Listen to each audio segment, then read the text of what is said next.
Alright, in my last video, told you that the reason why we have corrupt politicians, which allows for people who are powerful through other means, maybe through finance, and not because of an official capacity like being in the Senate, but because they own a business or they're very rich and wealthy and thus able to buy influence, which leads to laws who happen to be very short-sighted, which end up leading to laws and actions of the politicians and those in office to lead to crises, is because we got bad voters. And the reason why we have bad voters is because there's something missing in these people's minds or psyches or their lives.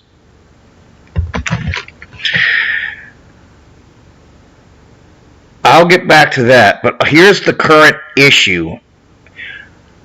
What happened is we had the first financial crisis, the 2008 crisis. It led to a bailout. That means no one was held accountable. It means it's going to happen again. Now, here's what happens during bad economic downturns. It happened right before the crisis, before the Depression. The Great Depression, pre-World War Germany. Yeah. What ends up happening to a multicultural community is that people start fragmenting into tribes, various ethnicities and whatnot, and people become incredibly radicalized, very radical, and that means they become fanatical.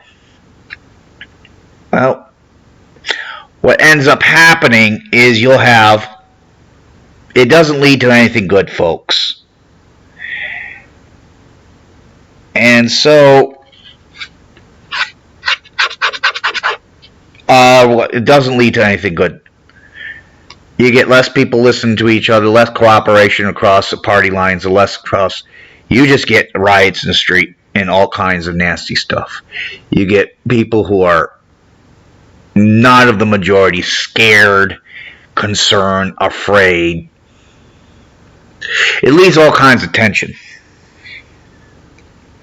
So what I'm saying is that if we keep electing these corrupt politicians, it's going to lead to crisis to crisis to crisis, or it's going to be good. It's going to be bad for minorities, and it's just not going to be good for anybody. So the key to stopping this cycle of everything breaking down is start electing good leaders. The key to starting electing good leaders is start getting good voters. Now, I said earlier in my previous video, the reason why we have bad voters is we have people who are, according to Eric Hoffer, frustrated. He says these people of various circumstances, most of the time, and I've observed this on both sides, it's very easy to spot them. They all act the same. They all behave the same. They all talk the same. Thus, they all think the same. It's just a matter of semantics. They have something missing in their lives or missing in themselves. So what kind of disorder are we talking about here? Well, there are many theories of mind.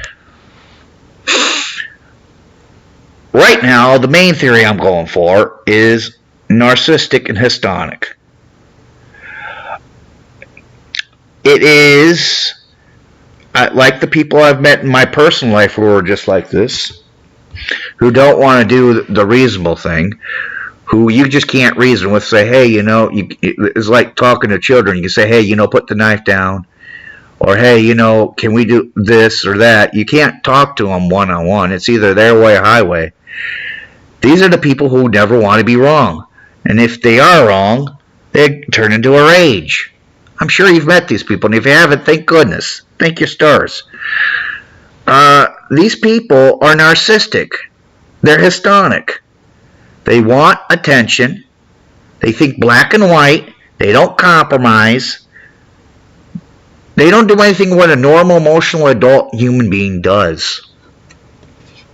And the reason why they don't is they're emotionally stunted. Now,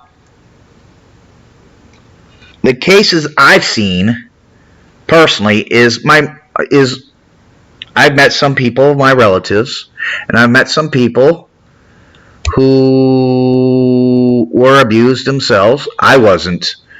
I just inherited the baggage. Is that when they were abused severely, is they don't want to own up to responsibility. They're always saying someone else's fault. I'm good. I'm perfect. It's always someone else's fault. Sound familiar? Let's take the average white supremacist. He's great because he's white. And it's all because of this minority's fault. All the evil in the world is because of this minority's fault. They're the most vile things ever. That's what they'll say. Yet, if you meet these people, you will find something very interesting. They are projecting their shortcomings upon the people that they claim to hate. The same for the left. The left, they always say it's these other people's fault. And if you disagree with them, it's because you're racist. That's deflecting blame. They're trying to make themselves always look good and by tearing someone else down. It's narcissism, plain and simple. So it's not left versus right. It's not brown versus white. It's not gay versus straight. It's narcissistic versus non-narcissistic. And other skeptic videos have pointed this out. They have said that these people are narcissistic. These people have mental issues. Now, I'm going to get into why that happens later on, but I am not the only one noticing it. So we can discard of all these previous ideas of libertarian, socialist, liberal, authoritarian. No, fuck that. The only way we can sort things out is we make it easy and simple and put it in two camps. We put it in the narcissistic and non-narcissistic. The sane versus the sane. The sane versus the insane. Once we establish that there are no other classifications despite religion or atheism or not, once we do that, we're getting on the right track. And the people I'm talking about who are sane are always the same. And the people who are narcissistic, no matter if they're left or right, always talk and act the same, thus indicating they think and feel the same. So, I'll talk more about that later.